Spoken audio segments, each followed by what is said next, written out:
Un dimanche, dans la banlieue sud de Paris, à Malakoff. Derrière les murs anonymes de cette ancienne usine, se cache une église pas comme les autres.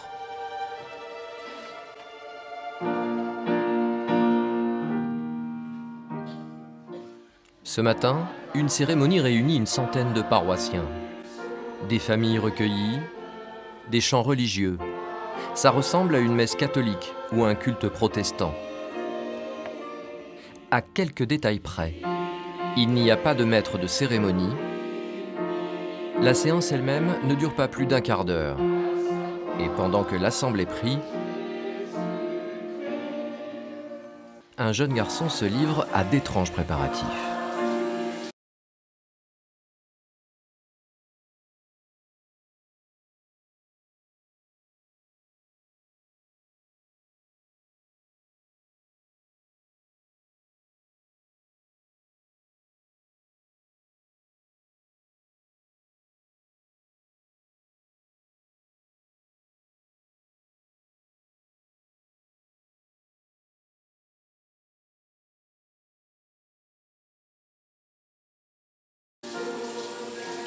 Là, je prépare le plateau et je mets de l'eau sur...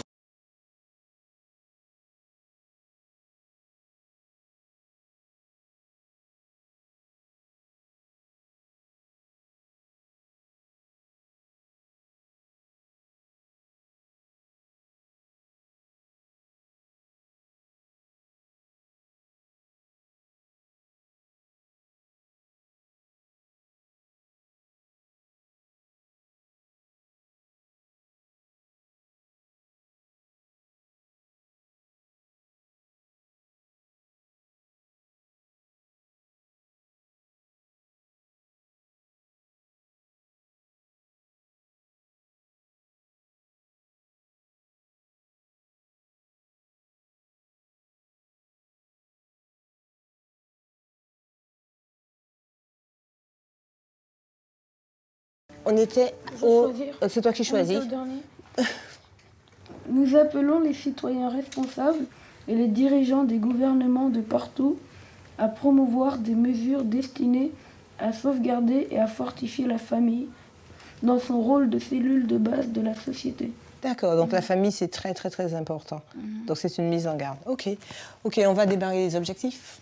Je me repens parce que ce matin, je me suis réveillé un peu tard. Il faut vite me préparer, sauf que je n'avais pas repassé ma chemise. Et Georgie, ça l'a un peu énervé. Et donc je m'engage à repasser mes vêtements la veille afin qu'on puisse prendre le temps après pour pouvoir lire les Écritures. Moi, je me repens parce que hier matin, j'étais énervée et je m'engage à réessayer de travailler sur cette frustration quand on n'est pas à l'heure. Ma famille et moi, nous servirons l'Éternel. La famille est au cœur de la religion des Mormons, cette église créée en 1830 aux États-Unis par un homme controversé, Joseph Smith. Elle compte aujourd'hui 16 millions de fidèles à travers le monde, dont 38 000 en France. On croise souvent ces missionnaires dans les rues. Ces jeunes donnent jusqu'à 2 ans de leur vie pour leur église. Excusez-moi, madame. En fait, mon ami et moi, nous sommes les bénévoles de notre église. Est-ce que vous croyez en Dieu? Le siège mondial des Mormons se trouve au pied des Rocheuses, à Salt Lake City. Contre toutes les catastrophes, cette église a prévu assez de ranchs, d'usines et de réserves pour nourrir ses adeptes pendant des mois. Ce silo à grains est l'un de nos 28 points de stockage de grains.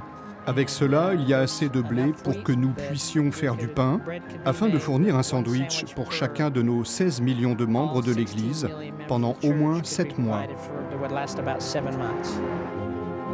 Cette église, qui se revendique chrétienne, serait à la tête d'un patrimoine de 60 milliards d'euros. Elle possède 159 temples dans le monde, dont un en France, tous inaccessibles aux non-croyants. À l'abri des regards, les Mormons y baptisent par procuration les morts de leur famille lors d'étranges cérémonies. Vous avez baptisé vos ancêtres? Oui, j'ai pu faire le baptême dans le temple pour ma grand-mère et mon grand-père et mes arrière-grands-parents aussi. C'était une très belle expérience. Mais officiellement, cette église n'est pas une secte, même s'il n'est pas toujours facile d'en sortir. L'évêque m'a dit qu'à partir de ce moment, j'avais perdu mon droit au royaume céleste, au paradis. Parfois intransigeants, les Mormons sont pourtant mondialement reconnus pour leur spécialité étonnante, la généalogie. Français. 100% France. Enquête sur une église discrète qui rêve de convertir le monde entier.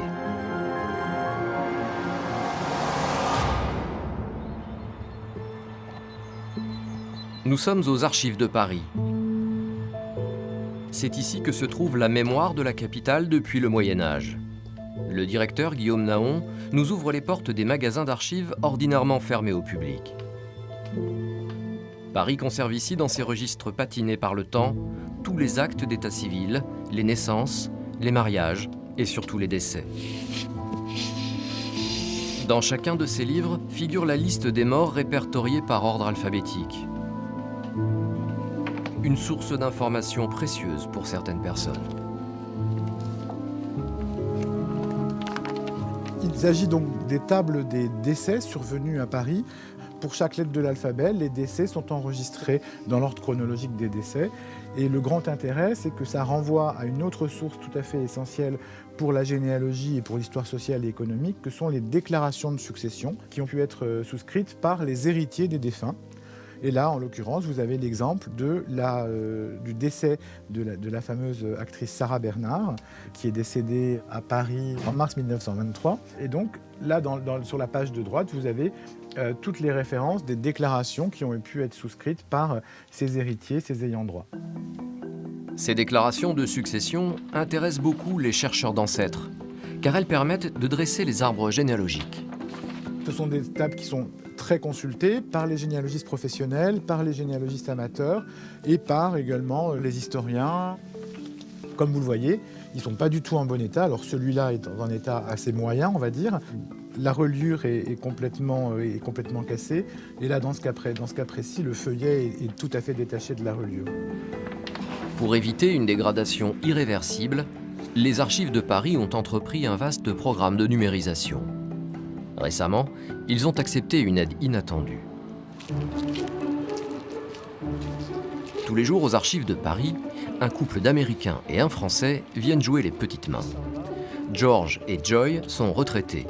Ils sont à Paris depuis 18 mois. Et malgré leurs allures de touristes, ils ne sont pas en vacances. Avec Pascal, le Français, ils ont entrepris un travail de titan. Numériser plus de 4 millions de fiches et de registres. Pour cela, ils ont carrément installé leur petit laboratoire sous une tente, au cœur même du bâtiment. Ce ne sont pas des généalogistes comme les autres, ce sont des Mormons. Ah oui. Oui, je suis membre de l'Église des Mormons. Ça, c'est le diminutif. L'appellation officielle, c'est Église de Jésus-Christ des Saints des Derniers Jours. Mais Mormons, c'est plus court à dire. Les Mormons, ils sont partout, hein, je dois dire. Ils travaillent pour Family Search, un site internet de généalogie qui appartient à l'Église américaine des Mormons. Car Family Search a signé un partenariat avec la ville de Paris. Cela les autorise à numériser des millions d'actes qui contiennent des informations précieuses pour les généalogistes. Chaque page est minutieusement photographiée en haute définition. Ces documents se retrouveront ensuite en libre accès sur leur site internet. Tous les renseignements qui se font donner sont gratuits quand vous allez sur le site de Family Search. Tout le monde peut y aller. Et la seule chose qu'il faut faire, c'est s'inscrire et c'est gratuit aussi. Donc voilà, c'est vraiment à but non lucratif, c'est pour faire de la généalogie. Cette petite équipe travaille à l'aide d'un matériel dernier cri, fourni bien entendu par les Mormons. On va commencer. OK, go babe.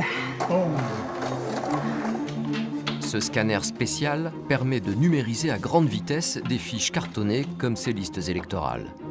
Ces électeurs parisiens des années 30 ont peut-être des descendants installés aujourd'hui aux États-Unis. Beaucoup de personnes habitent aux États-Unis et ils ont des ancêtres en France, en Europe. Et c'est pas facile pour eux de se déplacer. Alors qu'avec la numérisation, maintenant, ils ont directement tout sur place et c'est beaucoup plus facile pour eux pour faire la recherche de leurs ancêtres. Car tout cela n'a qu'un seul but, permettre aux Mormons de retrouver leurs ancêtres pour pouvoir ensuite les baptiser. Si les morts sont d'accord, bien entendu.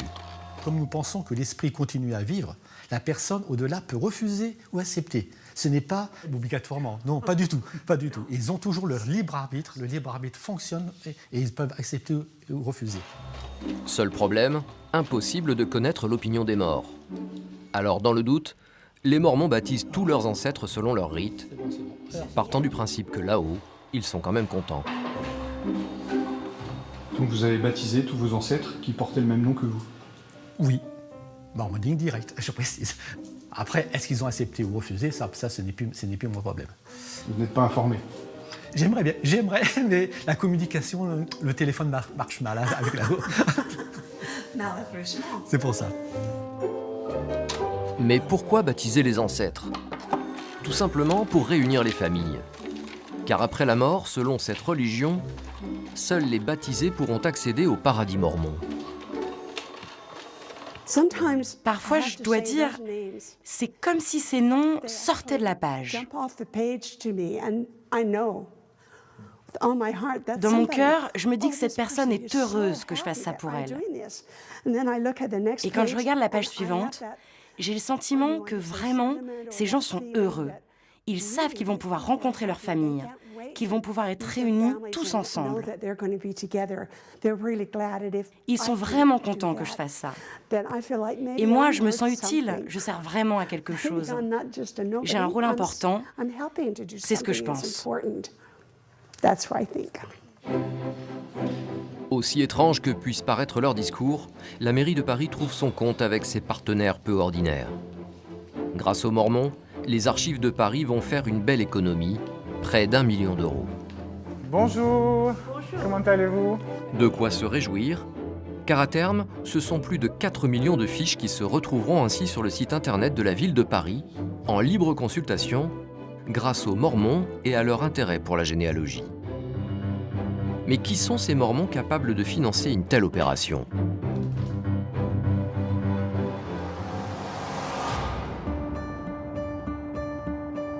Pour le savoir, direction les États-Unis. À 11 heures de Paris, Salt Lake City, à 700 km au nord de Las Vegas. La ville se trouve à 1300 mètres d'altitude, entourée par les montagnes rocheuses et bordée par le Grand Lac Salé. Un mélange de nature sauvage et d'ambiance urbaine. C'est la capitale de l'Utah. C'est aussi la capitale de l'église des Mormons. Tout le centre-ville leur appartient. Leur quartier général de Temple Square est monumental. Au cœur de cet espace sacré se trouve leur temple, bâti en 1893, le centre religieux. Pour les Mormons, Salt Lake City est un peu comme le Vatican des catholiques. Ils n'ont pas de pape, mais un président qui siège dans un véritable palais à colonnade. Ils l'appellent le prophète. Depuis la création de cette église en 1830, 17 prophètes se sont succédés. Les Mormons se réunissent 2 fois par an dans un gigantesque centre de conférences qui peut accueillir 25 000 personnes. C'est plus grand que le palais omnisport de Bercy. Avec 16 millions de fidèles, l'église est gérée comme une énorme machine administrative. Il ne faut pas moins de 2 immenses bâtiments pour héberger ses salariés. Plusieurs centaines de hauts cadres travaillent dans le Mormon Building et le Joseph Smith Memorial Building, un ancien hôtel de luxe reconverti en bureau.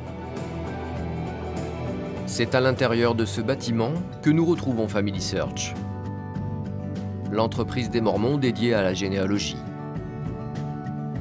Steve Rockwood en est le grand patron.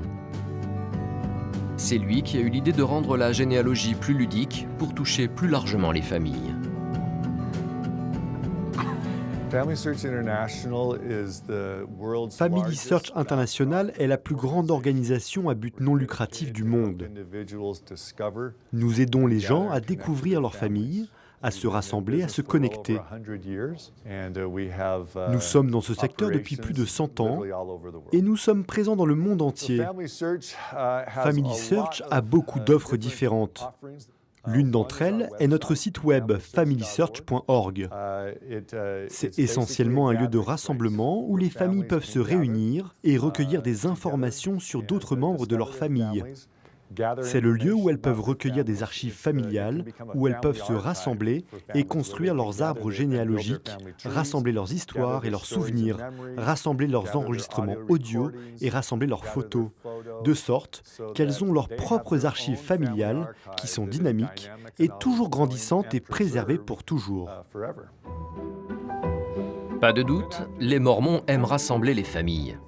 Chez Family Search, il existe même des salons où les parents, les enfants et les grands-parents peuvent échanger des souvenirs et les enregistrer pour les garder à jamais.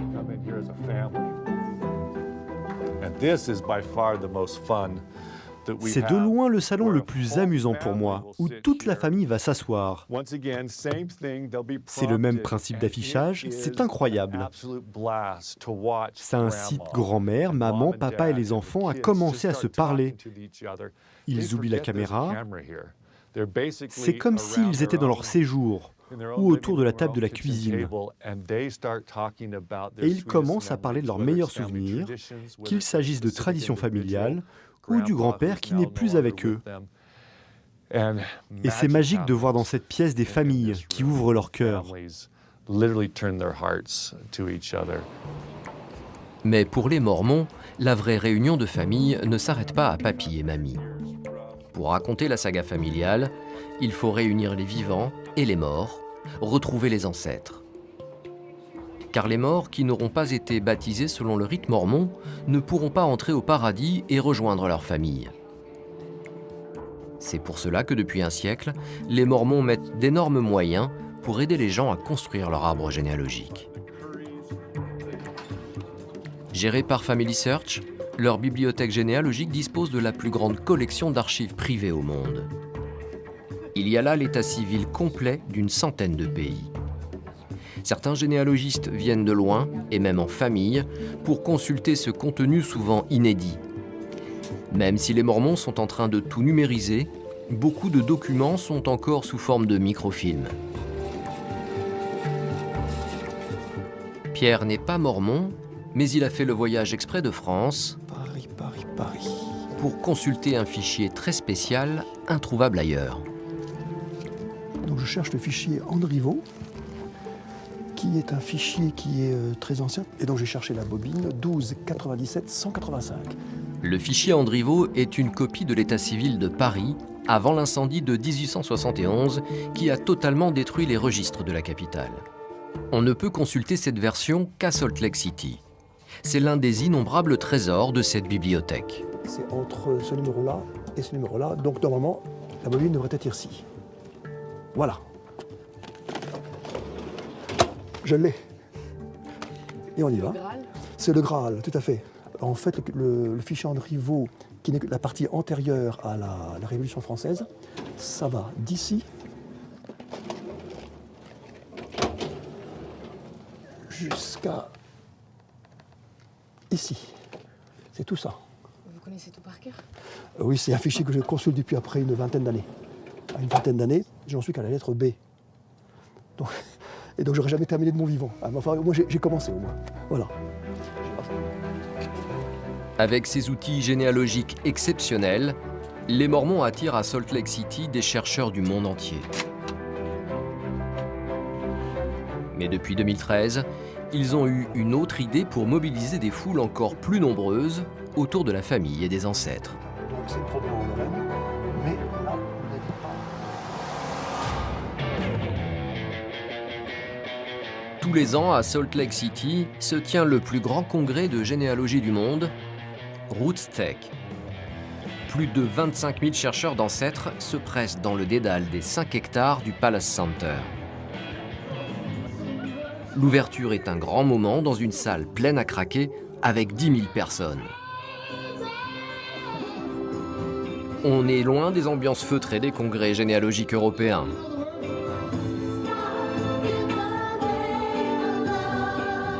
Ici, on rit, on chante, il y a des imitations, des grimaces. C'est un véritable show à l'américaine.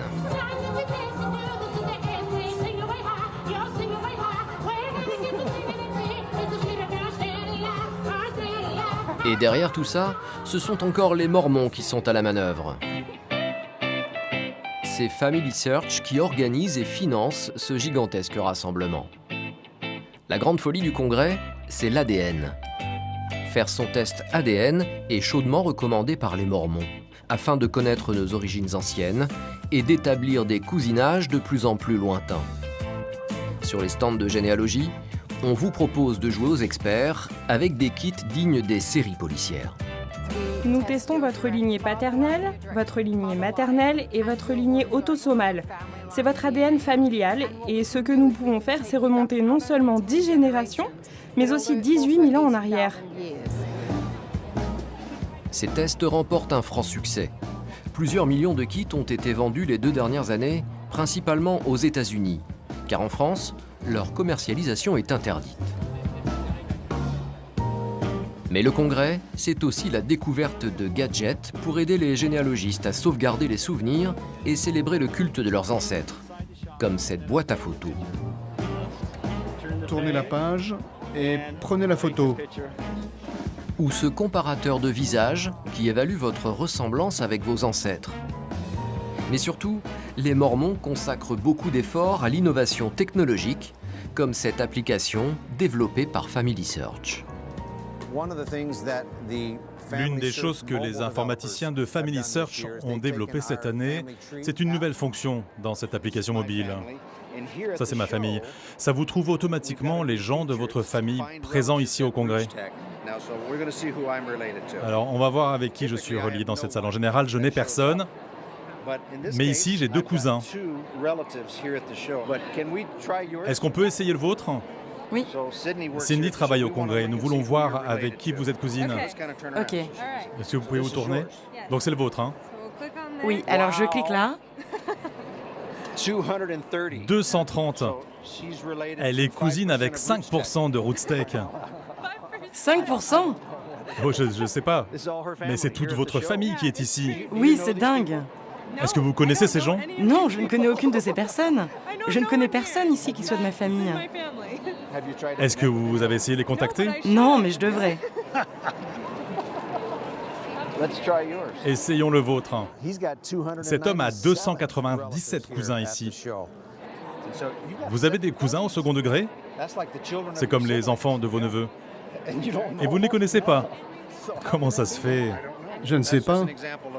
C'est un exemple de choses amusantes que l'on peut faire ici à Rootstech. Ça nous aide à nous connecter, à comprendre que nous sommes une grande famille. Même si on ne se connaît pas, quelque part, on est reliés. Et c'est dingue. Pour cette conférence de Rootstech, là, qui est une conférence sur l'histoire familiale, c'est la première fois qu'on vient tous ensemble en famille. Le but de l'Église, finalement, c'est d'essayer de rassembler les familles. On va voir ce qu'il y a. Et profiter, les enfants. Hein. Tout le monde peut avoir un compte online pour Family Search. Donc, les enfants ont des comptes. Donc, on va voir si on trouve des choses sur notre famille ou des trucs comme ça, quoi. Voilà. Super, ça vous intéresse la généalogie tous? Vous êtes tous dedans Ça vous intéresse la généalogie? Ouais. Je crois qu'on doit avoir au moins une dizaine de générations qui sont presque complètes, quoi. Hein. En tout cas, dans la ligne directe. Hein. Les parents, les grands-parents, les arrière-grands-parents, etc. Des 2 côtés, je crois, hein, ouais, de nos 2 côtés. Bon, nos parents avaient commencé déjà un petit peu. On a continué. Après la conférence, l'obsession de Christophe, c'est donc de faire grandir son arbre généalogique. Ça tombe bien, Rootstech attire des exposants du monde entier. Et sur un stand français, il va avoir une belle surprise. Je découvre toute une branche de ma famille, toute une série de gens qui ont le même patronyme, qui viennent du même endroit. Donc, en tout cas, une centaine de noms là, qui m'étaient inconnus, en tout cas, à moi en tout cas. Peut-être que quelqu'un d'autre dans ma famille les connaît, mais moi je ne les connaissais pas. Une nouvelle branche à son arbre, comme l'exige la foi mormone.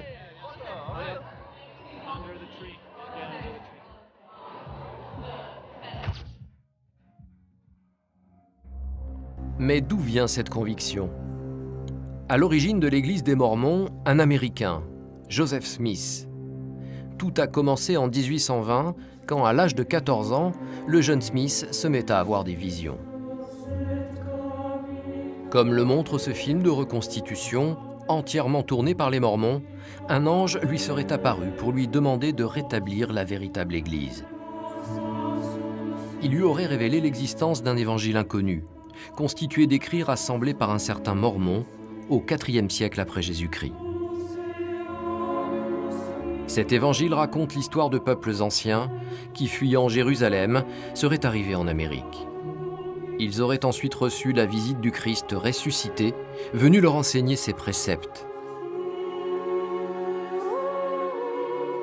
1400 ans plus tard, l'ange aurait guidé Joseph Smith vers la forêt pour aller déterrer de mystérieuses tablettes en métal doré où serait gravée toute l'histoire de ces peuples anciens.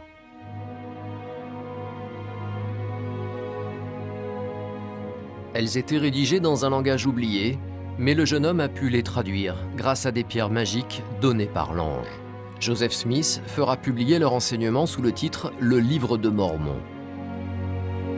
C'est la clé de voûte de l'Église de Jésus-Christ des Saints des Derniers Jours qu'il fonde en 1830.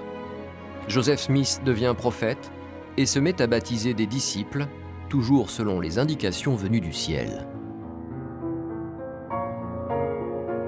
En 15 ans, la nouvelle religion prend de l'ampleur et recrute de nombreux convertis. Quant à Joseph Smith, il gagne en influence. Les Mormons commencent à inquiéter les autres églises et le pouvoir politique en place. En 1844, sa candidature à l'élection présidentielle américaine suscite de fortes oppositions. Des émeutes anti-mormons éclatent et mènent à de graves épisodes de violence. Joseph Smith est emprisonné avec des disciples pour trouble à l'ordre public. Le 27 juin, 800 émeutiers surgissent pour en finir et encerclent la prison. Il est assassiné par balle en voulant s'enfuir par la fenêtre.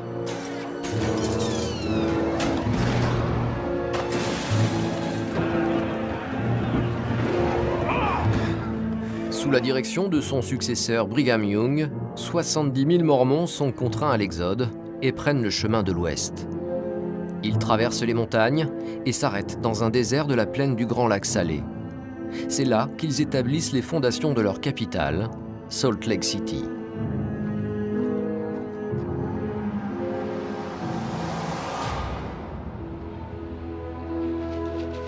Deux siècles après, la foi des Mormons est plus vivante que jamais. L'Utah est clairement un État mormon, avec 62% d'habitants qui se déclarent fidèles à cette religion.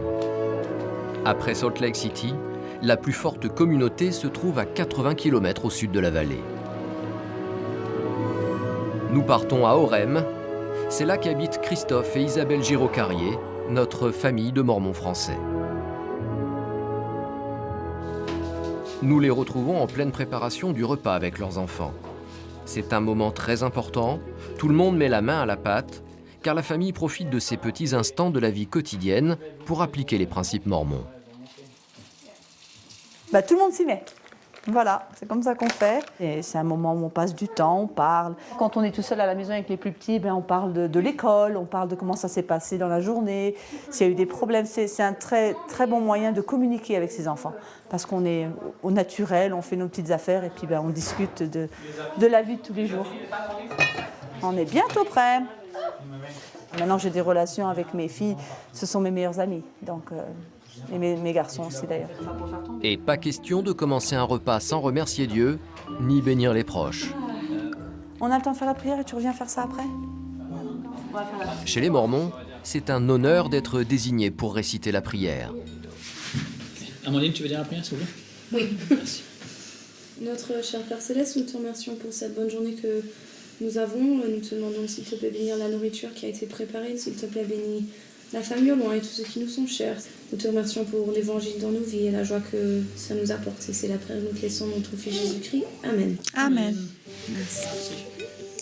Bona. Ok, vous prenez vos tortillas et moi je vous sers.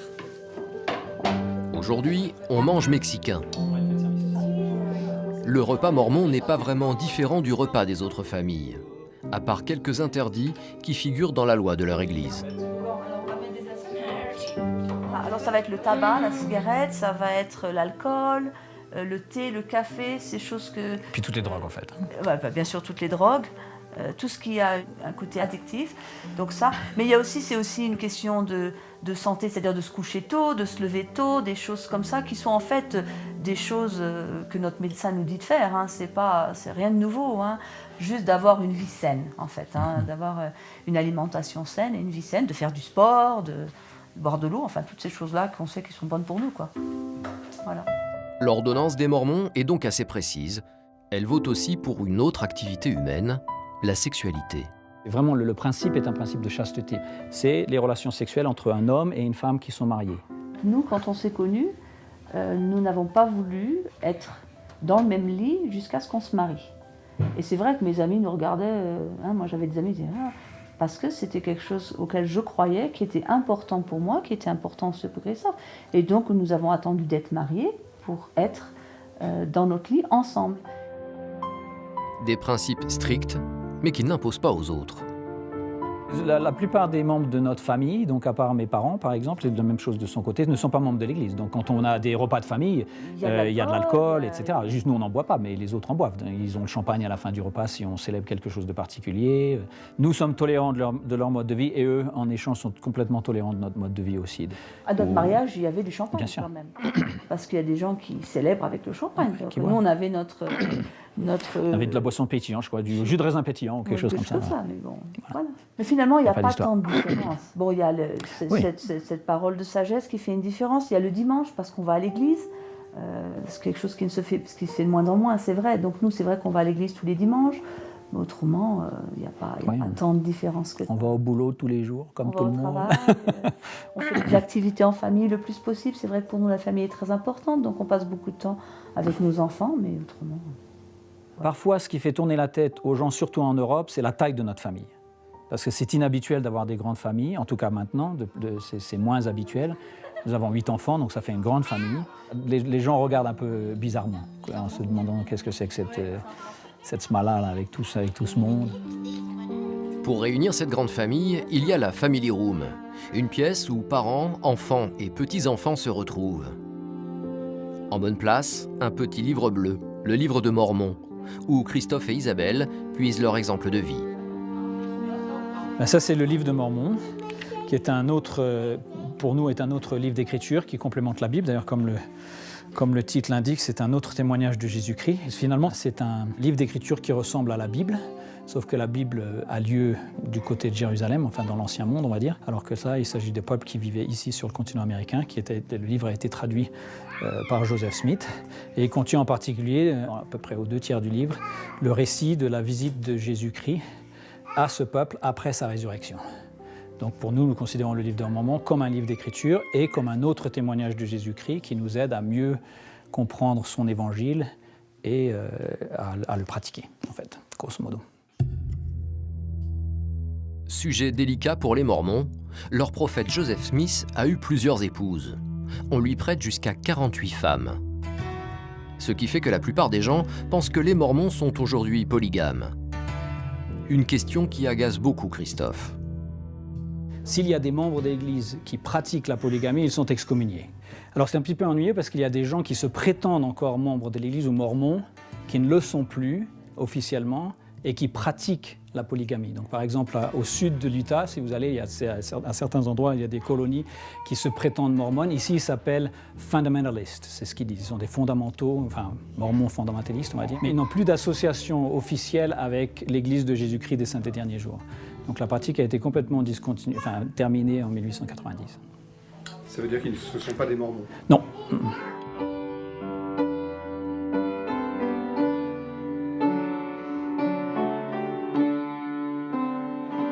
Voilà pour la vie américaine des gyrocarriers.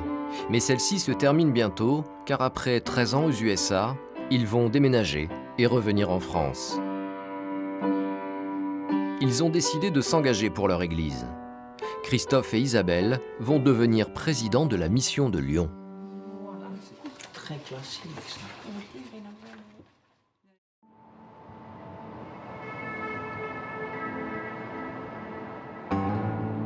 Après la famille, il existe une autre obligation chez les Mormons, c'est l'aide aux pauvres. Pendant la Grande Dépression, l'Église des Saints des Derniers Jours a créé un programme d'aide sociale pour aider les pauvres. En 1938, l'Église a construit tout un complexe dans le centre de Salt Lake City, le Welfare Square. Chez eux, la bienfaisance est une véritable industrie. À commencer par une idée vieille comme Emmaüs, la récupération de vêtements et objets. Joël Moriyama, le directeur, nous ouvre les portes de ce centre humanitaire qui fournit du travail aux plus nécessiteux. C'est ce qu'on appelle Deseret Industry. C'est un magasin d'objets d'occasion. Les gens peuvent venir ici et déposer leurs dons, leurs vêtements d'occasion. Les gens qui travaillent ici s'appellent des associés. Ils ont été envoyés par leur évêque pour obtenir une formation professionnelle et avoir une expérience afin qu'ils puissent obtenir un emploi à plein temps. Ces dernières années, nous avons employé plus de 15 000 de ces associés parlant 67 langues différentes.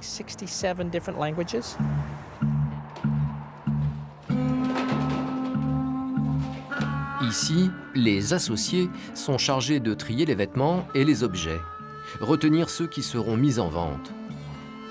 Ils les classent ensuite par couleur, taille, qualité et étiquettent les prix. Une fois rangés sur des cintres, les vêtements sont mis en vente dans le magasin d'à côté. Dans cette boutique un peu spéciale, ouverte à tous, y compris aux non-mormons, des vêtements d'occasion bien sûr, mais aussi des objets pour la maison, de la vaisselle, des jouets, à des prix imbattables. Tout ce qui n'a pas été vendu après 6 semaines est enlevé du magasin et envoyé à un centre humanitaire. Cela peut être ensuite expédié dans des pays qui en ont besoin dans le monde. Les Mormons ont des centres humanitaires dans le monde entier. Mais ici, à Salt Lake City, pour les plus pauvres, tout est gratuit. Ces vêtements et objets leur sont donnés en échange d'une journée de bénévolat. Et après, nous leur demandons d'être bénévoles au centre pour les jours où ils reçoivent de l'aide. Presque tout le monde, sans exception, est heureux de le faire. Aux États-Unis, la réputation des Mormons n'est plus à faire pour l'aide aux pauvres.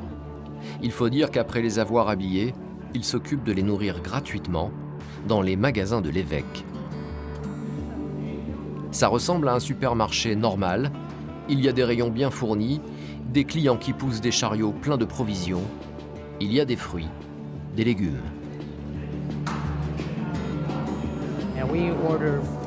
Nous commandons des fruits et légumes frais chaque jour et ils nous sont juste livrés le matin. Mais il y a aussi un détail qui intrigue. Ici, vous ne verrez aucune caisse enregistreuse, pas d'échange d'argent, tout est donné. Nous aimons dire que c'est la meilleure nourriture qu'aucune monnaie ne pourra jamais acheter. Comment ça marche? Il suffit de demander. Les gens rencontrent le responsable de leur paroisse.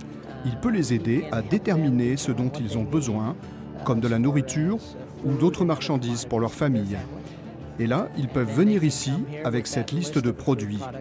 Et nous avons des bénévoles qui les aident à rassembler tout ce dont ils ont besoin.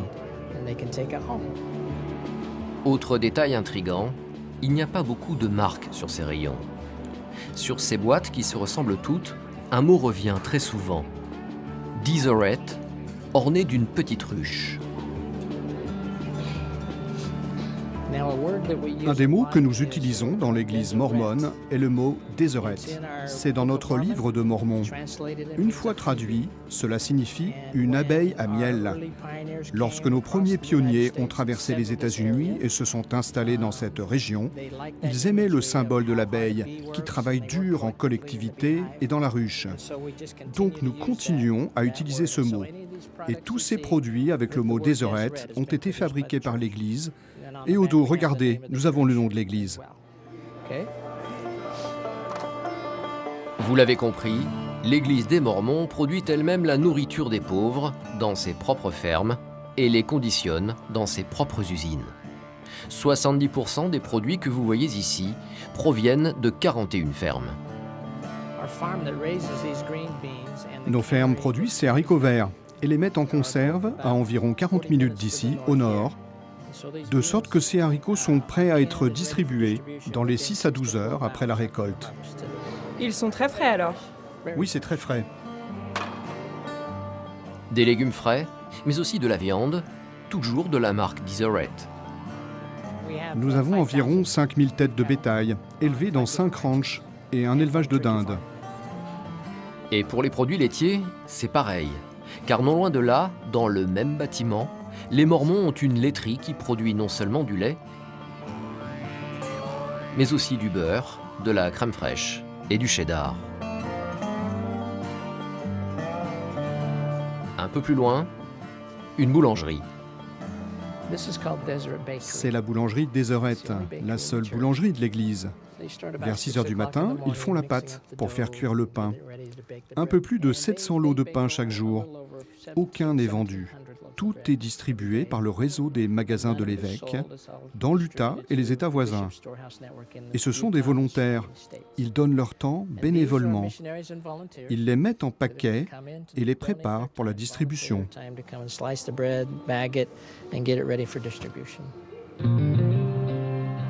Pour faire du pain, il faut de la farine et donc du blé. C'est dans le fameux silo, visible depuis toute la ville de Salt Lake City, que celui-ci est stocké. Il y en a pour une année de réserve. Les Mormons en possèdent 28 comme celui-ci. Et en cas de catastrophe, l'Église veut être autonome. Elle possède d'importants stocks de nourriture et même sa propre compagnie de transport pour livrer des produits de première nécessité. Et chaque Mormon est invité à disposer chez lui de ses propres réserves pour très longtemps.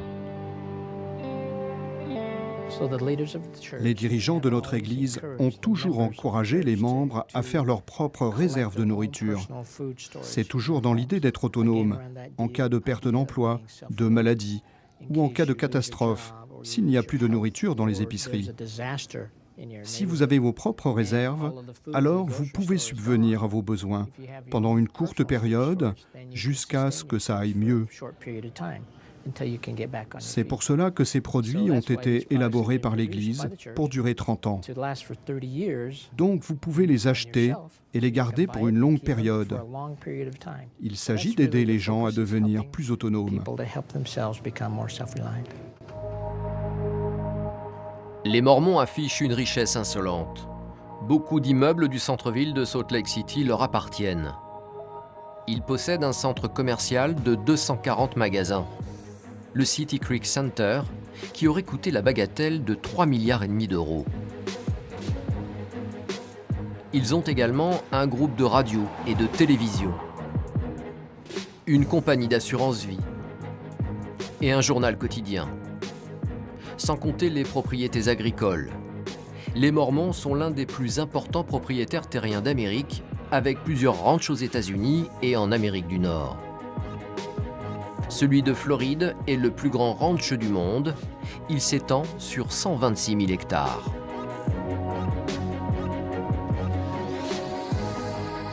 La fortune totale de l'Église est estimée à 60 milliards d'euros, avec un budget annuel de 8 milliards.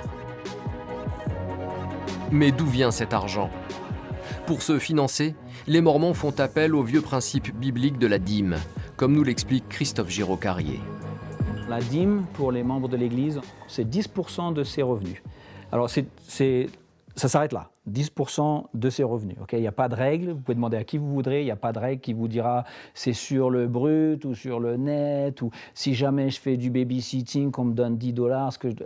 Après, chacun voit ce qui vit à sa manière, mais l'idée, c'est que 10% de notre revenu sont reversés à l'Église. Ça se passe localement, donc on reverse à notre paroisse, et ensuite l'argent est centralisé par l'Église et puis redistribué selon les besoins dans les différentes unités de l'Église, les différents endroits. En France, cet argent a récemment été utilisé par les Mormons de manière spectaculaire. Ils ont construit leur temple, le premier dans l'Hexagone, au Chênay, près de Versailles. Le faste de l'architecture, les matériaux luxueux la présence de missionnaires et visiteurs américains ont beaucoup étonné les riverains. Certains se sont inquiétés. Ils ont cru qu'une riche secte s'installait dans leur quartier. Des signalements ont été envoyés directement à un service du gouvernement chargé de lutter contre les dérives sectaires. C'est Serge Blisco, le président de cette mission officielle, la Miviludes, qui a répondu à leurs inquiétudes. À vrai dire, les Mormons ne sont pas aujourd'hui dans le périmètre d'observation de la Miviludes. Nous avons été effectivement interpellés par un certain nombre de citoyens, d'habitants. Les contacts que nous avons avec les responsables français du culte des Mormons nous ont jamais laissé apparaître une quelconque dérive sectaire. Cette construction, même si elle pouvait être controversée du point de vue architectural, etc., n'était pas de nature à amener un quelconque danger sectaire. Nous avons donc voulu en savoir un peu plus sur ce temple qui suscite autant de questions. C'est Gérald Cossé qui nous guide. Ce Français est très connu chez les Mormons. Un peu comme une star, les fidèles viennent faire des selfies avec lui. C'est leur évêque président. C'est lui qui gère au niveau mondial les finances de leur église. On le surnomme le banquier des Mormons. Oui, non, c'est pas du tout exact. L'église n'est pas une banque, ça n'est pas une institution financière. C'est vrai que c'est une église mondiale qui est présente dans la plupart des pays dans le monde. Et les membres de l'église vont aux réunions dominicales dans l'église la plus proche de chez eux. Mais nous avons aussi ce que nous appelons des temples, qui sont des endroits plus particuliers. Nous allons pour des moments exceptionnels de notre vie, par exemple pour nous marier. Et ce sont des endroits très sacrés. Comme vous pouvez le voir ici, c'est une entrée qui est assez solennelle. Et donc, quand un membre de l'Église rentre dans le temple, il va se présenter juste derrière la porte. Il y a le bureau des recommandations, comme on l'appelle, c'est-à-dire un bureau où on vient donner la recommandation qui est un certificat que l'on obtient de notre évêque, l'évêque de la paroisse locale, et qui certifie que nous sommes prêts à rentrer dans le temple, que nous sommes fidèles dans l'Évangile et que nous sommes dignes d'être reçus dans la maison du Seigneur. Mais comme nous ne sommes pas mormons, nous n'avons pas pu entrer dans le temple. Pour savoir ce qu'il y a à l'intérieur, nous devrons nous contenter de vidéos fournies par les Mormons. Du marbre blanc,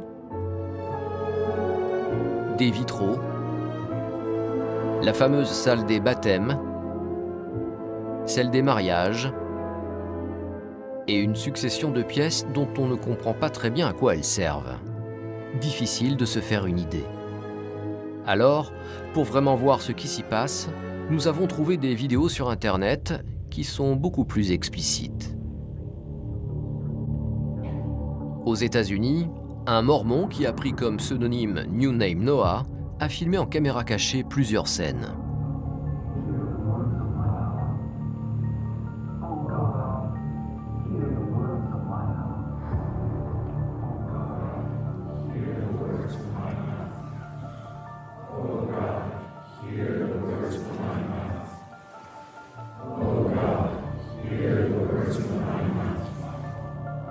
Seuls les adultes sont autorisés à participer à ces cérémonies. Les Mormons appellent ça un cercle de prière. Et quand chacun retourne à sa place, il se passe des choses étranges derrière le rideau. Selon l'une des croyances des Mormons, pour entrer au paradis, il faut donner un code secret aux anges qui en sont les sentinelles. Ici, symboliquement, le mot de passe est échangé sous forme d'une poignée de main. Un rite qui ressemble beaucoup à celui des francs-maçons.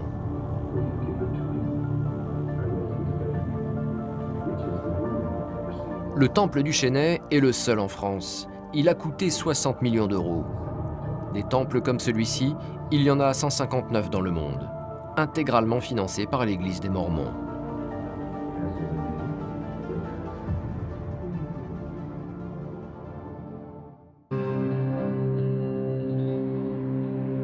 Les Mormons aiment donner d'eux l'image d'une église autonome, prévoyante et charitable. Comme toute société, elle est traversée par des doutes et elle est agitée par des questionnements de certains de ses membres.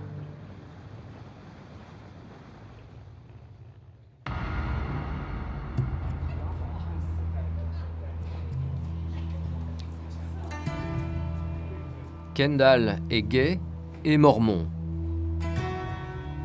Il milite pour la reconnaissance par son église des homosexuels, lesbiennes et transgenres. Il sort juste d'une réunion avec un représentant officiel des Mormons. J'ai parlé des problèmes pour les LGBT. Et plus précisément, nous avons abordé les nouvelles recherches sur les traumatismes subis par les membres LGBT lorsqu'ils participent à la vie de l'Église. Et plus particulièrement sur les messages durs qu'ils ont entendus de la part de l'Église et sur la façon dont cela influe sur leur psychologie. Voilà, mais c'était une réunion très productive. Ils ont écouté, ils étaient très intéressés. Ils ne peuvent pas changer grand-chose, mais c'était très bien d'essayer d'en parler.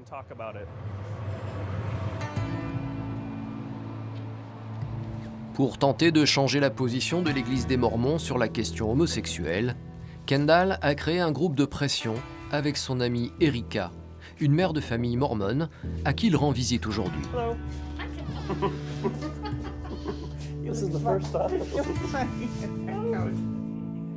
Et justement, sur ces sujets, leur Église est clairement conservatrice.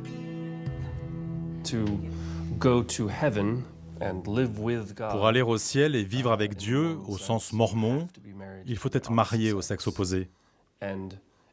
Et... Tu ne peux même pas être célibataire. Non. C'est la deuxième classe.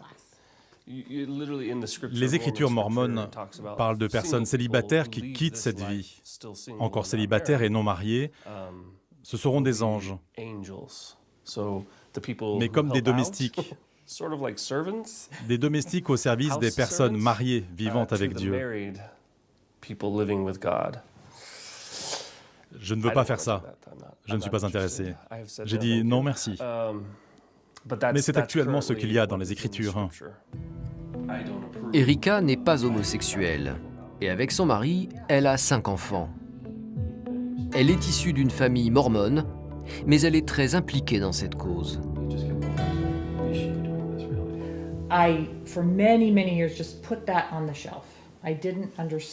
J'ai mis tout cela de côté pendant de nombreuses années. Je ne comprenais pas pourquoi il n'y avait pas de place pour les gays et les transgenres au sein de l'Église. Mais j'aimais l'Église et je ne voulais pas la quitter. Et puis, quand mes enfants sont devenus adolescents, ils sont venus me voir avec un regard neuf. Et ils m'ont dit « Maman, ce n'est pas ce que Jésus nous a enseigné. Il ne nous a pas appris à tourner le dos aux gens. Et nos amis, nos professeurs gays peuvent être des personnes très croyantes. » Alors j'ai commencé à réfléchir et ma première idée pour rapprocher les communautés gays et mormons était de marcher à la Gay Pride. Je n'avais jamais été à un défilé des fiertés. J'ai réuni quelques amis. On voulait marcher habillés comme des mormons.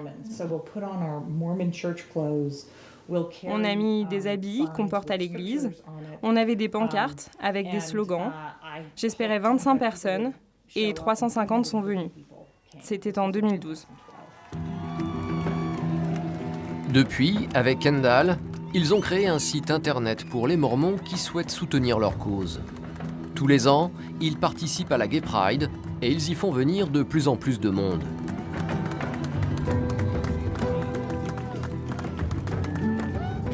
C'était quelque chose d'assez osé pour beaucoup de gens. Et donc je suis très fière de tous ceux qui se sont présentés.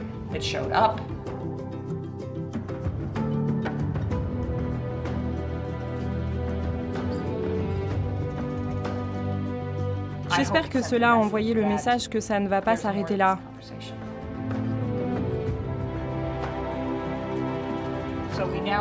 Et maintenant, nous avons un groupe Facebook suivi par plus de 7000 personnes.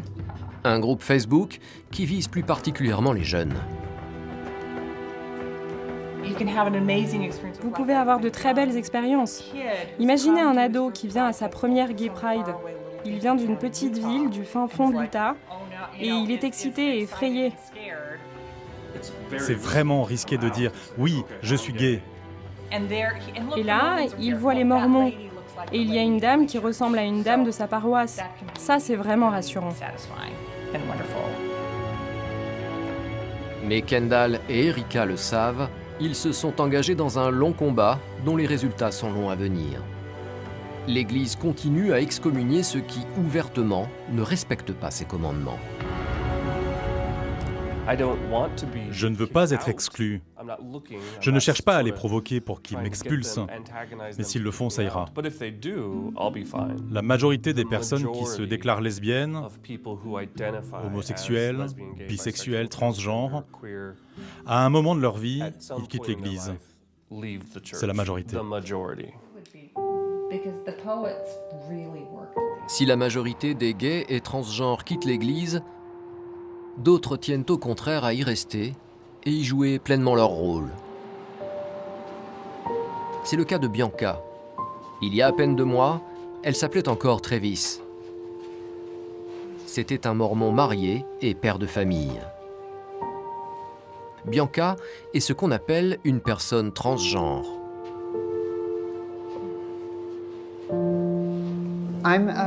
Je suis une membre très active dans l'Église. Je vais à l'Église tous les dimanches et je pense qu'en continuant à faire partie de l'Église, je les aide à comprendre qui nous sommes. Au lieu de dire simplement « Oh, les transgenres, c'est juste de mauvaises personnes et ils quittent l'Église, ils n'ont jamais vraiment voulu en faire partie » ou ils choisissent ça au lieu de l'Église.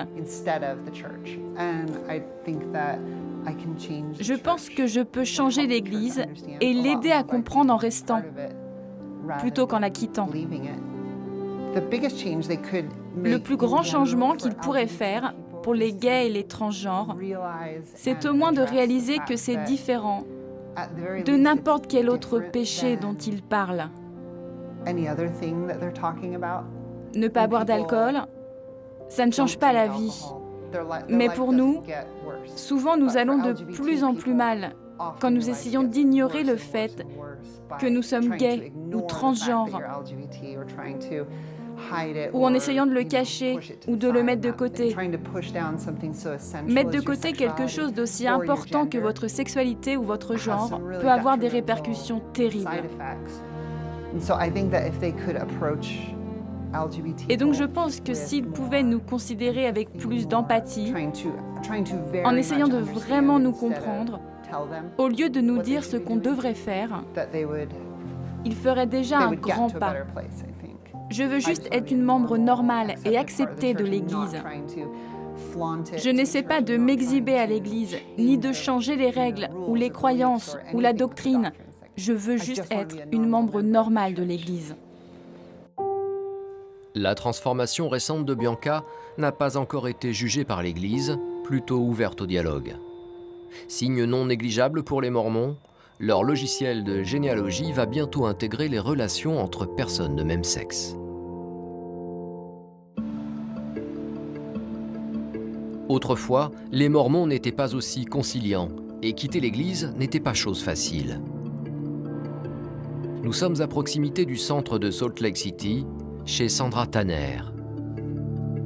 Dans les années 60, en désaccord avec ses dogmes, elle a claqué la porte de son église. Ex-mormone, elle tient aujourd'hui une librairie. Elle y vend des livres un peu particuliers. Certains sont de violentes attaques contre le mormonisme. Aujourd'hui, elle s'autorise des petits plaisirs autrefois interdits. J'ai arrêté les restrictions mormones sur le thé, le café et l'alcool. Bien que je ne boive pas très souvent, je n'ai pas de problème religieux à boire un petit verre de vin.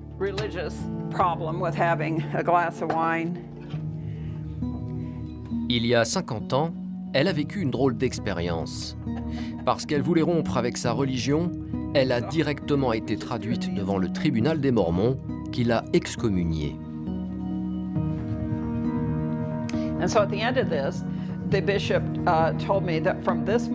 L'évêque m'a dit qu'à partir de ce moment, j'avais perdu mon droit au royaume céleste, au paradis. En langage mormon, ça voulait dire qu'il ne me fermait pas la porte de tout le paradis, mais bien de la partie réservée aux Mormons. Ils avaient vraiment l'impression de me mettre dans un avenir très sombre, en me jetant hors de la partie mormone du paradis. Tout cela est destiné à être très intimidant, pour essayer de vous faire honte de les quitter. Quitter les Mormons, c'est un peu comme quitter la communauté amish ou la communauté gitane. Cela peut être une chose très traumatisante. D'autant plus que Sandra n'est pas n'importe qui chez les Mormons. Elle descend de l'une de leurs plus célèbres familles. Par sa mère, elle est l'arrière-petite-fille du prophète Brigham Young, le successeur de Joseph Smith. C'est d'ailleurs en enquêtant sur l'histoire des Mormons qu'avec son mari, elle a fait de drôles de découvertes sur la religion de ses ancêtres. L'histoire a été changée pour qu'elle ait l'air plus respectable. En réalité, Joseph Smith était très impliqué dans les pratiques magiques. Selon Sandra, avant d'être prophète, Joseph Smith se présentait comme une sorte de magicien qui voyait des choses avec des pierres identiques à celles-ci. C'est juste une réplique, mais c'est ce genre de pierre qu'il a utilisé à l'origine. Il vous réclamait de l'argent pour voir s'il y avait un trésor enterré dans votre jardin. Il mettait cette pierre dans un chapeau, et si elle brillait, c'est qu'il y avait quelque chose enterré. Mais après avoir été arrêté pour cela, il s'est mis à utiliser cette pierre pour des buts plus sacrés. 2 ans plus tard, il a commencé à prétendre qu'en regardant dans la pierre, un ange était venu le voir. Et il lui avait parlé de ces plaques enterrées dans la colline. Elles contenaient des écritures des premiers Américains. Grâce à la pierre, il a pu comprendre ce qui était écrit, parce que c'était dans une langue étrangère que personne ne connaissait. Alors il a lu les mots sur cette pierre, comme on lit un texto sur son téléphone. Et ça a donné le livre de Mormon, qui est censé être l'histoire des premiers Indiens d'Amérique. Il a prétendu que des tribus d'Israël seraient venues ici vers 600 avant Jésus-Christ, alors que les études ADN montrent que les Indiens viennent d'Asie et non d'Israël. Le contenu du livre est contraire à tout ce que nous savons sur les Amérindiens. C'était un menteur? C'était un menteur, oui. Très intelligent. Maintenant, les Mormons veulent le faire passer pour un homme peu instruit qui n'aurait pas pu écrire le livre de Mormon. Trop compliqué pour un jeune homme sans instruction. Je pense au contraire que c'était un génie très créatif. Un génie corrompu, mais très intelligent. Ces fameuses tablettes, seuls 11 témoins affirment les avoir vues au XIXe siècle. Depuis, personne ne sait où elles sont passées. Celles-ci sont fausses, bien évidemment. Avec son mari, Sandra a écrit plusieurs livres pour donner leur version de l'histoire des Mormons. La réaction de l'Église a été plutôt étrange. Suite à nos actions pour informer les gens, ils ont lancé une campagne pour ruiner notre réputation. Ils voulaient empêcher les gens de lire nos livres. Alors ils ont raconté des mensonges sur nous, que nous tenions des orgies secrètes, que nous étions polygames, drogués, alcooliques, que nous étions communistes. Le but, c'était de nous décrédibiliser pour que personne n'ait envie de nous parler. Depuis la mort de son mari, Sandra continue seule ce singulier combat contre cette puissante institution. Sa parole ne pèse pas lourd face à cette église qui peut se permettre de perdre quelques brebis. Car chaque année, elle forme des milliers de jeunes, la relève. Provo, à 80 km au sud de Salt Lake City, dans l'Utah. C'est ici que les Mormons éduquent leurs élites, promis à de belles carrières un peu partout dans la société américaine. L'Église possède sa propre université, Brigham Young. À première vue, rien ne la distingue des autres universités. Les étudiants ne portent pas d'uniforme, mais quelques détails sont très mormons. Les bâtiments qui portent tous des noms de prophètes, ou le code d'honneur que doivent respecter les 32 000 étudiants de l'université. Ils s'engagent à ne pas fumer, ni boire d'alcool, et à avoir une conduite décente. C'est là où Stephanie Meyer, l'auteur de la série Twilight, a fait ses études.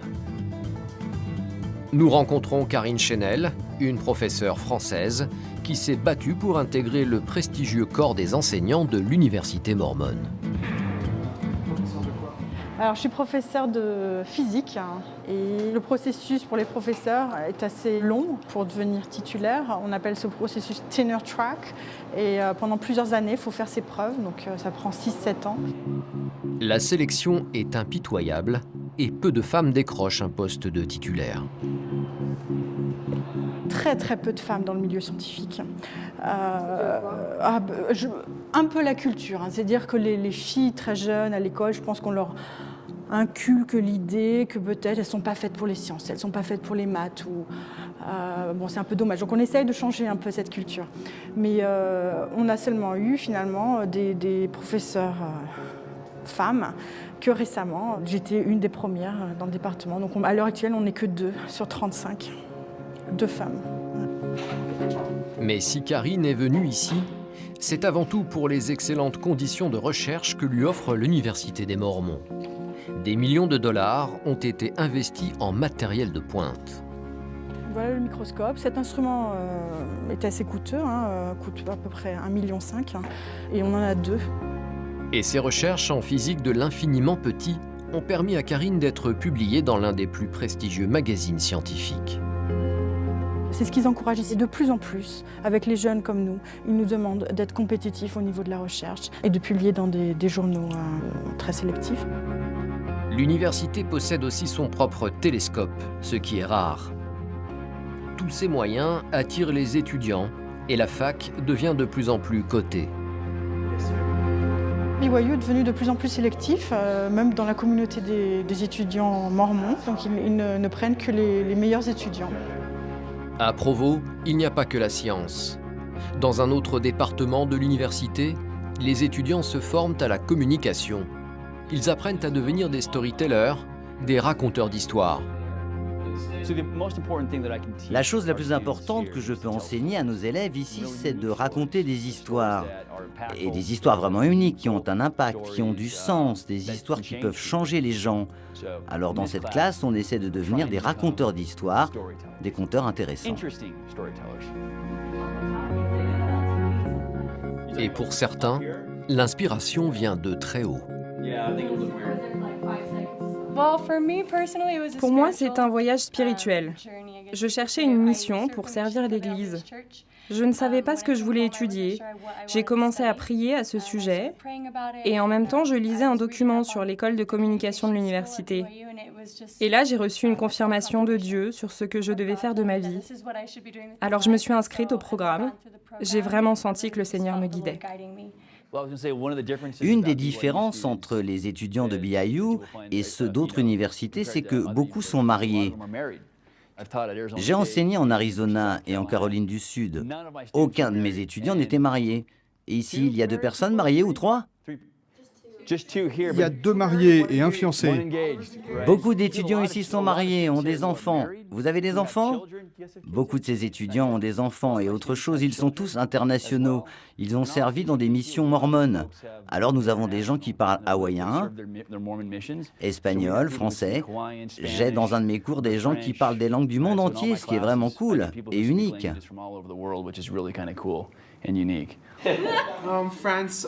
Oh et la France, je suis encore célibataire, donc vous pourriez me passer la bague. Je parle anglais, hawaïen, le langage des signes américain. Je sais changer les couches, je sais cuisiner, faire le ménage. Je suis génial. Appelez-moi. Un bon mormon doit savoir convaincre. La communication est au cœur de l'enseignement de cette église dont le but affiché est bien de conquérir le monde. À quelques centaines de mètres de l'université, toujours à Provo, se trouve un autre centre de formation réservé aux missionnaires, dans une toute autre ambiance. Ici, les élèves sont en uniforme, car ils représentent l'église des Mormons. Ils apprennent à prêcher leur foi dans tous les pays du monde et à convertir des inconnus. Pour cela, ils doivent savoir parler leur langue. Pour les langues complexes comme le russe, le japonais ou le chinois, le programme dure seulement 9 semaines. Pour le français, la formation est encore plus rapide, 6 semaines. Ok, les missionnaires, on va faire un petit quiz, ok? Comment dit-on Jesus Christ called 12 apostles? Jésus-Christ a appelé 12 apôtres. 12 apôtres, très bien. Jésus-Christ a appelé 12 apôtres. Encore. Jésus-Christ a appelé 12 apôtres. 12.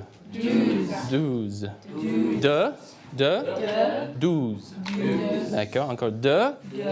12 apôtres. 12 apôtres. Très bien. Comment dit-on Jesus Christ healed the sick? Oh là là, c'est difficile ça.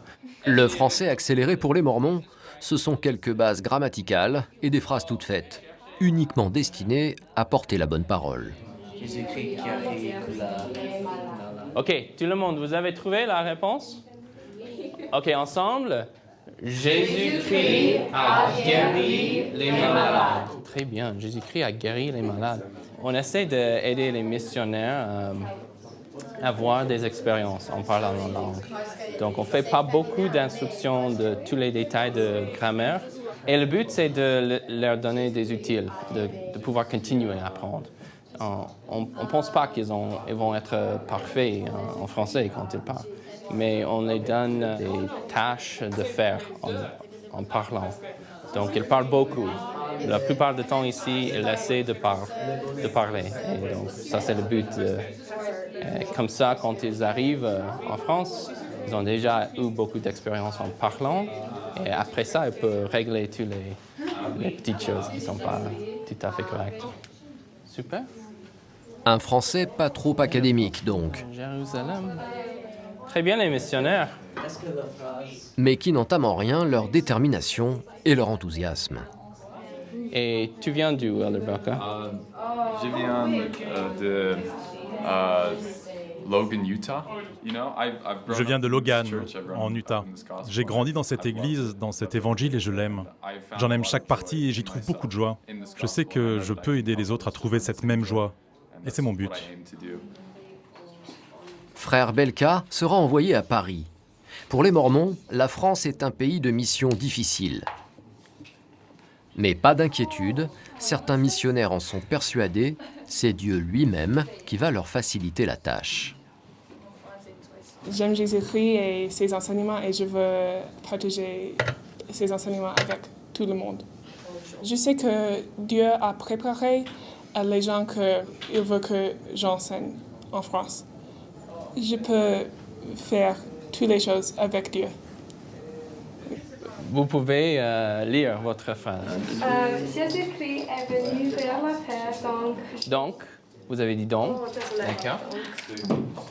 Donc, Un jour, nous pouvons vivre encore avec Très bien. Avec Dieu. Ah oui.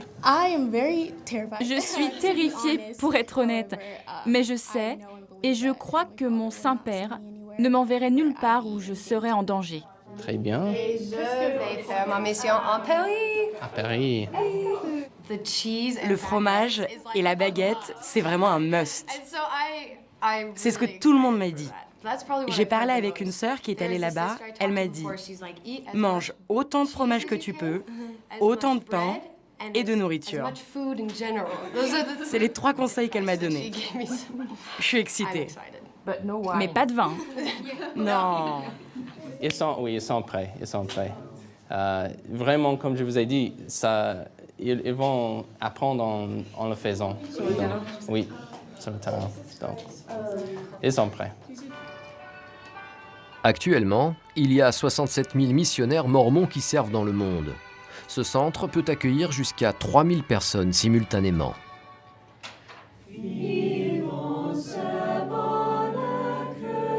Devenir missionnaire n'est pas une obligation, mais c'est très bien vu. Selon le principe du volontariat, les garçons peuvent s'engager à partir de 18 ans et les filles 19 ans, pour une période de 18 à 24 mois.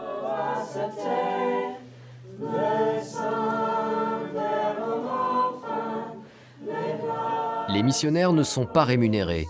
Ils payent eux-mêmes leurs propres dépenses, déplacements, logements, nourriture et toutes les choses de la vie quotidienne. Dans quelques jours, nous retrouverons quelques-uns de ces missionnaires en plein travail à Paris.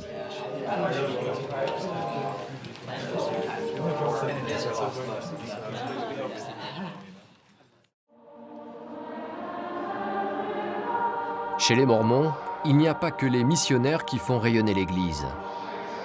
Il existe une autre institution destinée à partager leur foi.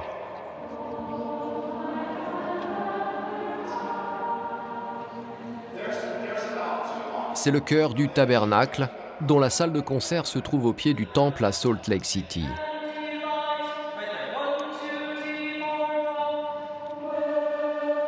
Cet ensemble musical exceptionnel est composé de 360 choristes et de 100 musiciens.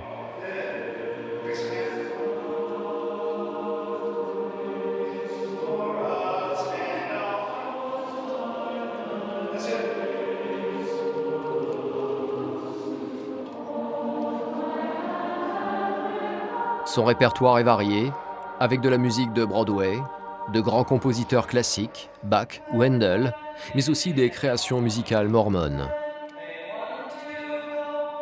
Le chœur est célèbre dans tous les États-Unis et il se produit dans le monde entier. Pour le chef d'orchestre, Ryan Murphy, c'est un peu plus qu'un chœur. On trouve que la musique, c'est une bonne façon de sentir l'amour de Dieu. Et donc, quand on entend le chœur chanter, on espère qu'on ressent l'amour de Dieu. Tout le monde dans le chœur et dans l'orchestre sont mormons. Ils servent sans rémunération.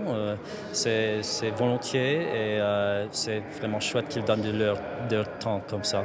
Et quand on va voyager avec le chœur, ils utilisent leurs propres vacances, temps de vacances pour voyager avec le chœur. Donc c'est un grand commitment. Un grand engagement donc. Le chœur du Tabernacle dispose de moyens techniques importants. Et son concert, donné chaque dimanche, est devenu une institution. Il est diffusé en direct à la radio sans interruption depuis 1929 et maintenant à la télévision.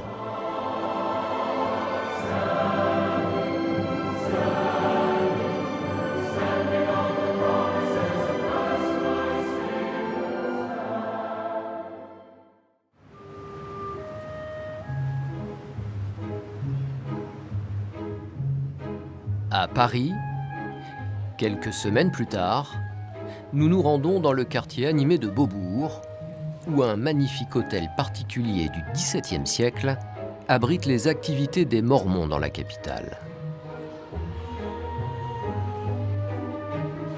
Nous retrouvons Frère Belka, un missionnaire rencontré aux États-Unis. Les missionnaires vont toujours par deux. Aujourd'hui, il va arpenter les rues de Paris avec Frère Silva, qui lui apprend les rudiments du métier. Et dans sa besace, Frère Belka a tout l'attirail du parfait missionnaire.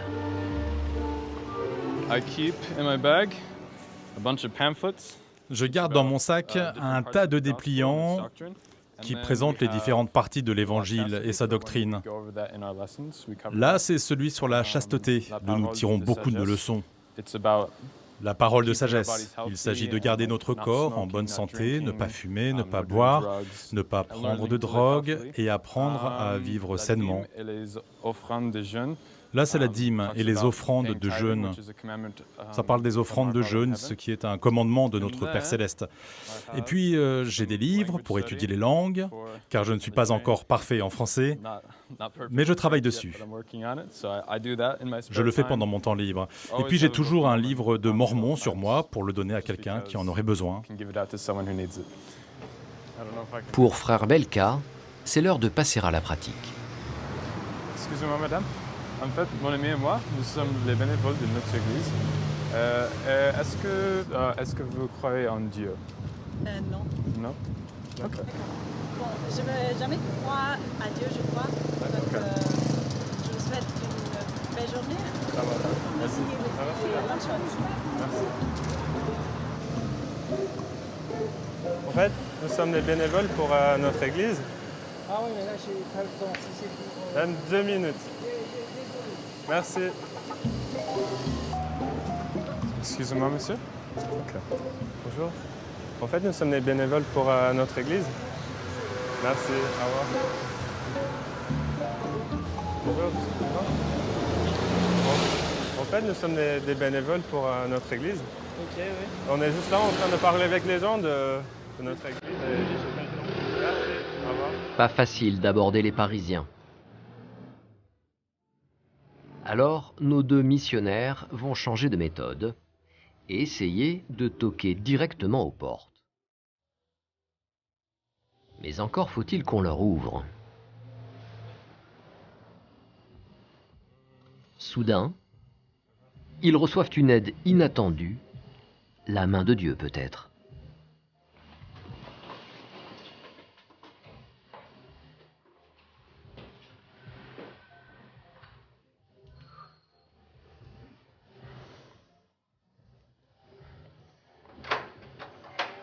Oui, bonjour. Bonjour. Est-ce que tes parents sont là? Bonjour. En fait, on est juste des bénévoles pour notre église. Merci, ça m'intéresse pas, c'est gentil. Merci, au revoir.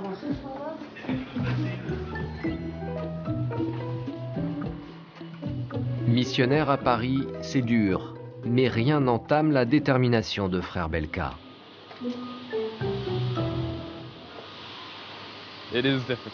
C'est difficile. Parce que c'est très différent de ma vie à la maison. Je n'ai pas mes amis avec moi, sauf mes nouveaux amis, bien sûr. Donc je ne suis pas avec ma famille, je ne peux parler avec eux qu'une fois par semaine. Donc c'est difficile. Mais c'est une bonne chose, parce que je sais que je devais le faire. Mon père m'a dit qu'être en mission avait été probablement le meilleur choix de sa vie.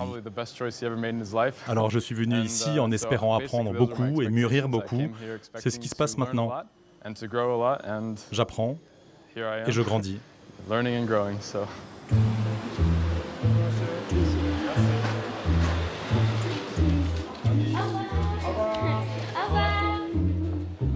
Les jeunes filles mormones sont elles aussi envoyées dans les rues. Sœur Olsen et sœur Sorena auront-elles plus de chance? Ok.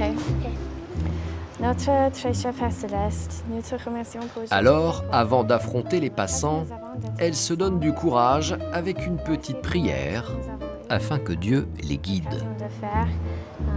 Et c'est notre prière au nom de Jésus-Christ. Amen. Amen. On a fait une petite prière pour savoir où nous devons aller et avec qui nous devons parler, pour aussi avoir le Saint-Esprit avec nous, parce qu'on peut pas faire l'œuvre du Seigneur si on n'a pas son Esprit avec nous.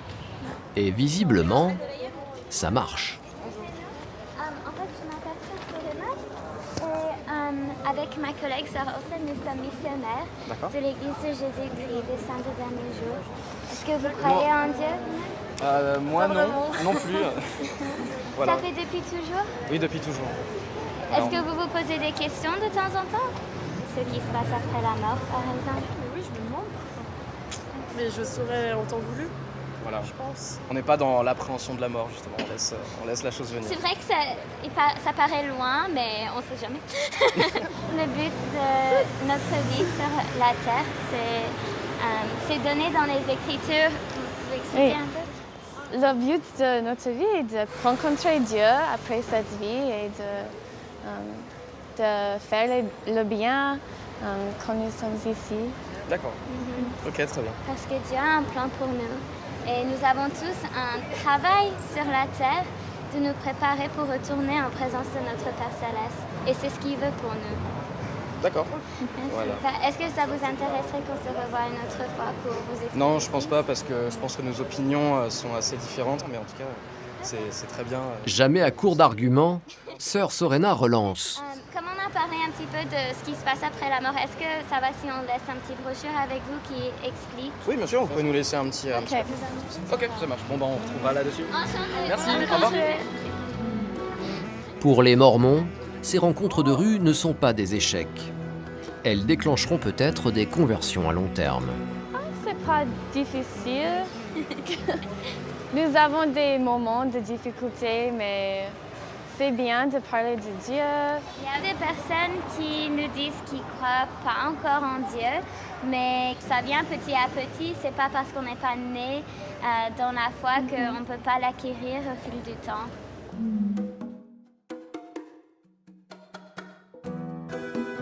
Retour au centre pour les jeunes missionnaires.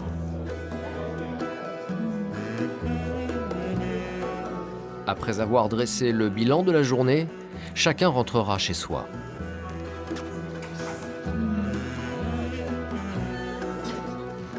Mais le centre ne ferme pas pour autant. D'autres Mormons prennent la place sous les ors de ce lieu hors du temps. Ils viennent pour des cours du soir un peu particuliers, des cours de religion. Vincent vient ici tous les jeudis. Le fait de venir à ce cours, ça me permet un petit peu de m'évader sur mes soucis de la semaine, enfin mes tracas et préoccupations. C'est l'idée d'apprendre, de réapprendre, parce qu'en fait on étudie les Écritures qu'on connaît quand même assez bien. Mais c'est l'idée, je pense, en tout cas pour moi, je recherche plus quelque chose de spirituel, quelque chose qui va m'apporter un petit plus dans ma vie, un rappel et aussi qui va m'aider à aller de l'avant. Et si vous êtes prêts, prenez donc la Bible. À l'Institut de religion de Paris, le cœur de l'enseignement, c'est la Bible. C'est ce qu'on a fait dernièrement. Sylvain Houmeau, le directeur, assure les cours. Alors, nous lui posons la question que tout le monde se pose. Les Mormons sont-ils des chrétiens? Nous sommes de fervents chrétiens. Nous étudions la Bible, l'Ancien comme le Nouveau Testament. Nous croyons en Dieu le Père, en son Fils Jésus-Christ et au Saint-Esprit. Et nous croyons que ce sont trois personnes distinctes. Nous étudions aussi le Livre de Mormon et la Perle de Grand Prix et les Doctrines et Alliances. Le Livre de Mormon, comme la Bible, sont des écrits de prophètes, mais à l'opposé de la Bible, où les prophètes ont vécu dans l'Ancien Monde ou au Moyen-Orient, ceux du Livre de Mormon ont vécu sur le continent américain. À écouter Sylvain Houmeau, l'Église des Mormons est donc une église chrétienne. Mais qu'en pensent les autres églises? Nous sommes allés interroger le père Emmanuel Gougaud, un prêtre catholique spécialiste des questions interreligieuses. L'Église de Jésus-Christ des Saints des Derniers Jours n'est pas considérée comme chrétienne par les églises chrétiennes, catholiques, protestantes, orthodoxes au sein du Conseil œcuménique des églises, pour deux raisons. D'abord, la première raison, c'est la question des Écritures saintes, des Écritures considérées comme révélées. Pour les livres des Mormons, en plus de la Bible, il y a 3 autres livres que les Mormons considèrent comme divinement révélés, mais que nous, chrétiens, nous ne considérons pas comme divinement révélés. Donc c'est le premier point, nous n'avons pas les mêmes livres sacrés, les mêmes livres saints, entre chrétiens et entre Mormons. Le second point, c'est qu'en fait, ils ne considèrent pas que Jésus est à la fois vrai Dieu et vrai homme. Être chrétien, c'est croire cela. Jésus, vrai Dieu et vrai homme. Jésus vient révéler l'amour de Dieu son Père en nous communiquant son Esprit Saint, un seul Dieu en 3 personnes. Et sur ces 2 aspects qui sont fondamentaux et qui font les chrétiens, les Mormons et les chrétiens diffèrent fondamentalement. Chrétiens ou non, les Mormons sont en constante expansion. Selon une étude récente, c'est l'une des religions qui progresse actuellement le plus dans le monde.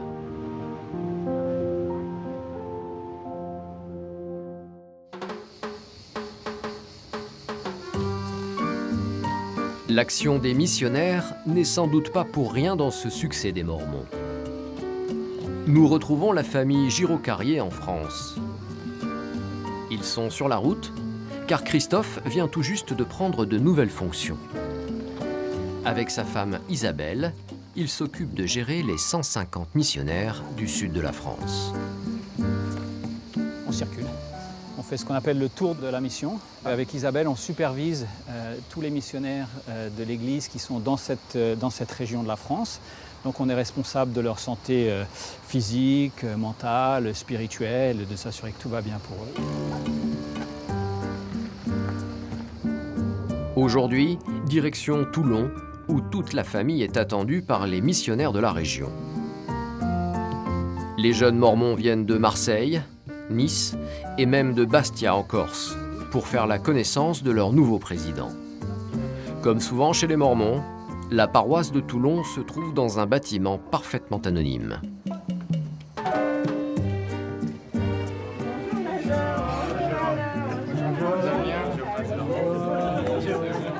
Ces jeunes missionnaires sont coupés de leur famille depuis des mois. Alors, il y a quelque chose qu'ils attendent avec impatience. Là, j'ai du Nice. Nice. Regardez. Est-ce qu'il y a des choses qui sont à vous? Prenez votre courrier. Encore du Nice.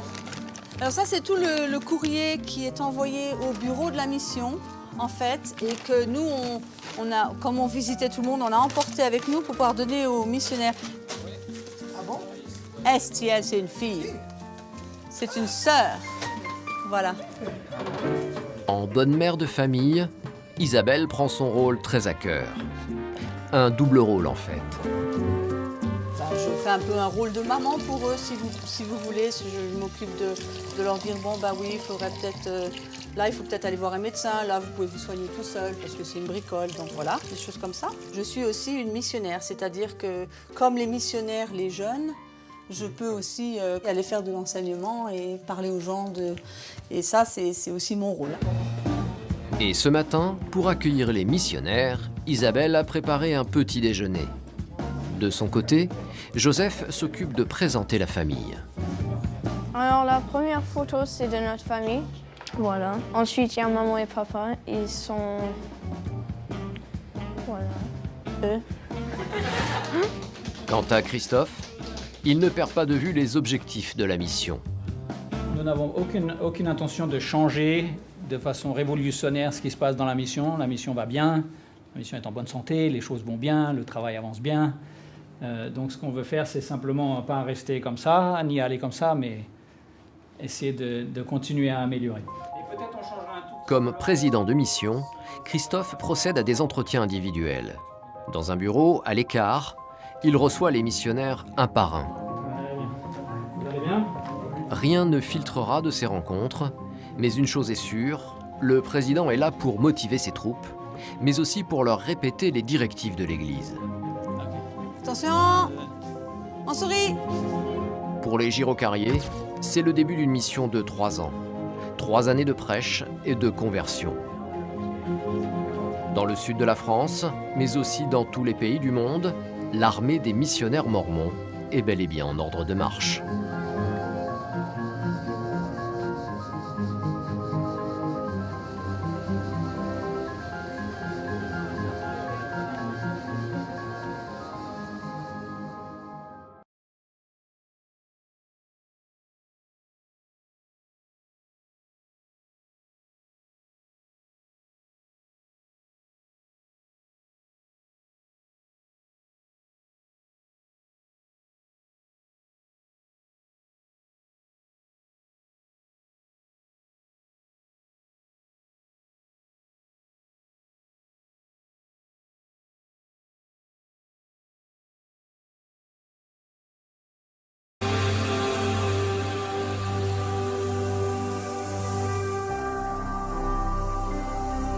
Jésus-Christ TV,